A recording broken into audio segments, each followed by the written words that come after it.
और ख़ासकर कल के कारण जो उस विषय आज महत्वपूर्ण है, वो कल जो दिल्ली के शिक्षा मंत्री सिसोदिया की पूछताछ हुई सीबीआई में, उसके बारे में है। पहली चीज़ तो एक ऐसी चीज़ जो कल सामने आई जिसने बहुत से लोगों का दिल दुखाया है पूरे हिंदुस्तान में, वो जब आम आदमी पार्टी ने भ्रष्टाचार के आरोपों में 2 मंत्री उनके फंसे हुए हैं, और वो भी शराब जैसी नीति के भ्रष्टाचार के आरोप में। और ये ऐसी कोई भ्रष्टाचार के आरोप नहीं है कि उसको कोई भारत सरकार या सीबीआई या ईडी निकाल के आई है। ये वो भ्रष्टाचार की कहानी है जिसको पिछले 8-9 महीने में दिल्ली का बच्चा बच्चा एक तरीके से एक लोकगीत की तरह पूरे दिल्ली में गाता था। सबको पता था कि यहाँ की लिकर नीति के बारे में क्या हो रहा है। उस पर जो कथित रूप से 2 आरोपी माने जाते हैं, उनका जो तुलना इन्होंने हिंदुस्तान के महान शहीद भगत सिंह जी से की है, ये मेरे ख्याल से इससे ज़्यादा घटिया राजनीतिक हरकत बहुत कम होगी। इसकी हम लोग बहुत घोर निंदा करते हैं और अरविंद केजरीवाल से, उनकी पार्टी से कहेंगे कि आपने हर तरीके के निचले स्तर के हथकंडे अपनाए हैं अपनी राजनीति को बढ़ाने के लिए, लेकिन जिस स्तर पर आप आज पहुंचे हैं और शहीद भगत सिंह का नाम जिस तरीके से आपने घसीटा है, उन लोगों के साथ जो शराब की एक तरीके से भ्रष्टाचार में लिप्त पाए जाते हैं, ये बहुत ही घटिया और नीची हरकत है। इसकी हम निंदा भी करते हैं और उनसे कहेंगे कि इस चीज़ को एकदम विड्रॉ करें। शराब नीति के बारे में ठीक है, सीबीआई और ईडी इस पर जानकारी दे रहा है, लेकिन कुछ ऐसे सवाल मुख्यतः सामने निकल कर आते हैं जिसका आज तक जवाब हमें आम आदमी पार्टी से, केजरीवाल से, सिसोदिया से कभी नहीं मिला है। वो बाकी जो भी बताएं कि सीबीआई को मैंने क्या कहा, ईडी को मैंने क्या कहा, उनके पास कोई सबूत है, नहीं सबूत है, ये तो सब नाटकीय चीज़ें होती हैं। हमने हर बार देखा है सीबीआई के पास अगर सबूत आते हैं, नहीं आते हैं, वो जब केस फाइल होता है उस समय आते हैं। ये कोई वो थोड़ी होता है, टीवी की डिबेट थोड़ी होती है कि मैंने क्या कहा, उसने क्या कहा, लेकिन ये हर चीज़ को नाटकीय ढंग से प्रस्तुत करने की जो कोशिश करते हैं। चलिए खैर, उनकी राजनीति है।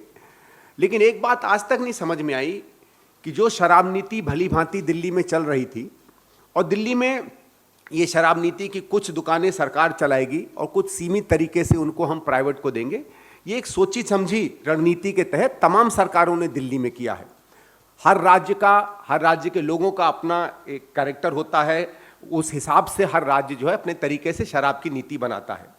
और दिल्ली में हमेशा ये माना जाता था कि सरकारी दुकानों में ज़्यादा प्रभाव इसलिए रखा जाता है कि एक तो उसमें रेवेन्यू कंट्रोल रहता है, दूसरा क्या है कि हम कितनी दुकानें खोलें, कितनी नहीं खोलें, और संवेदनशील इलाकों में दुकानें ना खोलें, इसका कंट्रोल दिल्ली सरकार में रहता है।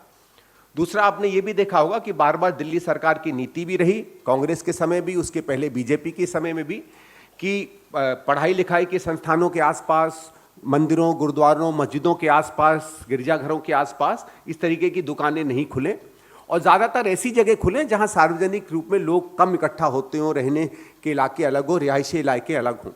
इस कारण से ये नीतियाँ चलती चली आ रही थीं। उसमें ड्यूटी भी मिलती थी, एक्साइज भी मिलती थी, लेकिन इस नीति को बदलने के पीछे क्या कारण है ये आज तक नहीं समझ में आए।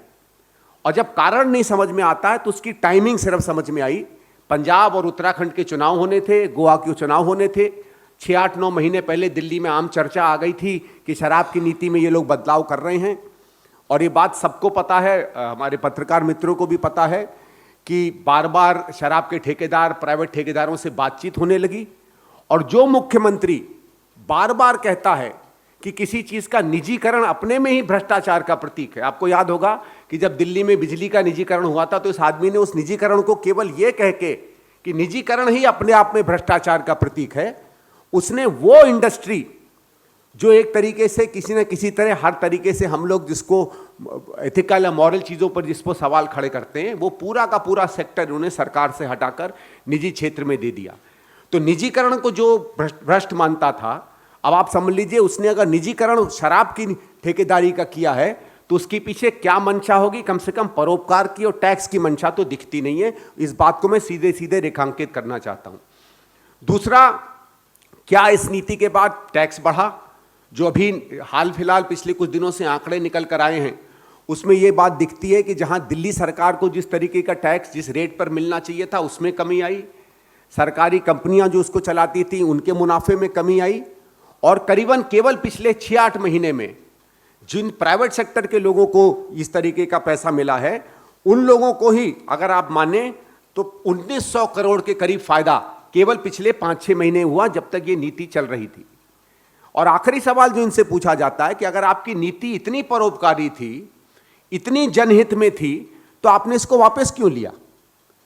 नीति वापस लेना अपने आप में इस बात को मानता है कि इस नीति, एक तो नीति गलत थी और नीति के पीछे मंशा गलत थी, इसलिए आगे इन पे कोई तहकीकात हो गई, आगे कोई चीज पकड़ी जाए, इस कारण से नीति को वापस लिया है।